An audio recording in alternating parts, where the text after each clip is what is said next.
అంటే కొద్దిగా మా బెంగళూరు తెలుగు వచ్చేసి కొద్దిగా మీకు యాక్చువల్లీ తీసుకొని కొద్దిగా కష్టమవుతుంది. బట్ కానీ అందరికీ నమస్కారం. యాక్చువల్లీ మీరంతా ఇక్కడ వచ్చింది చాలా చాలా సంతోషమైంది. ఈ సినిమా మీరు చూసిండారు, ఇప్పుడు promote చూసిండారు.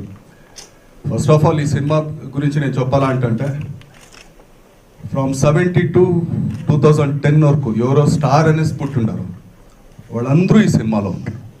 I want to mention this because Srinath గారు అనేసి ఉన్నారు. ఈజ్ 70s పెద్ద స్టార్ ఆయన. సో ఆయన ఉంటారు. మా రెబల్ స్టార్ అంబరీష్ గారు ఇప్పుడు యాక్చువల్లీ 8 months అయింది ఆయన పోయేసి. సో ఆయన ఉన్నారు. సో అలాగే తీసుకుంటే రవిచంద్రన్ సారు, మా అర్జున్ సారు అందరూ ఉంటాము. సో ఈ సినిమా చేసేటప్పుడు యాక్చువల్లీ ఫస్ట్ నెన్మోన్ కాదు, యాక్చువల్లీ ప్లాన్ జరిగింది. ఒక అనాథ్రోనేసి ఒక సినిమా చేస్తుండే మునిరత్న గద్దలో. సో అప్పుడే ఆయనకి ఆ ప్లాన్ ఉండేది, ఒక చేస్తామనేసి. బట్ అప్పుడు ఊరికే నేను చెప్తానండి, ఇప్పుడు అంతా ఎవరు చేసాక అవుతుంది. యాక్చువల్లీ ఒక మైథాలజీ కానీ ఒక హిస్టారికల్ కానీ it's not an everyone's task actually.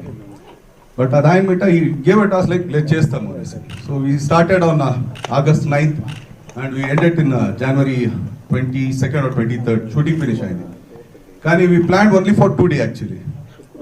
But అట్లే పోతా యాక్చువల్లీ 3D చేస్తాము, బాగుంటుంది. ఎలాంటి ఇప్పుడు నా బిడ్డ ఉంటాడు, వాడికి యాక్చువల్లీ చోటా భీమ్ ఎలాగుంటాడు అంటే తప్పుగా ఇట్లు ఉంటాడు. ఎలాంటి వాడు చోటా భీమ్ మాత్రం చూసుంటాడు, లే హల్క్ చూసుంటారు, వీళ్ళు చూసుంటారు. ఎలాంటి ఇప్పుడు జనరేషన్కి యాక్చువల్లీ దుర్యోధనుడు ఎవడు, భీముడు ఎట్లుంటాడు, అర్జునుడు ఏమో ఇదేమీ తెలియదు యాక్చువల్లీ.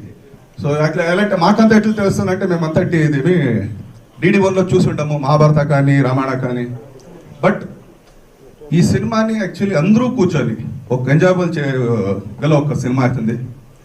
ఆమెట ఒకటేమంటే 3D it will be a treat to every one actually. ఇప్పుడు ఏమంటే అవతారు, అవెంజర్స్ ఇవంతా వచ్చింది 3Dలో.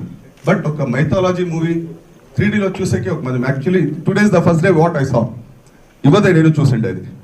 సో నాకేం థ్రిల్ అనిపిస్తుండేటప్పుడు అందరూ చూసేటప్పుడు ఎట్లా అనిస్తుంది. సో ఈ సినిమాకి మీ ప్రోత్సాహం, బెంబరము, మీ ఆశీర్వాదం ఇవ్వండి. Actually I want to thank Prasad గారిని, అట్లే బన్నీ గారిని who came and audio release చేసి ఇచ్చారు. సో అందరికీ ధన్యవాదాలు చూపిస్తాను, మాట్లాడిస్తాను. Thank you.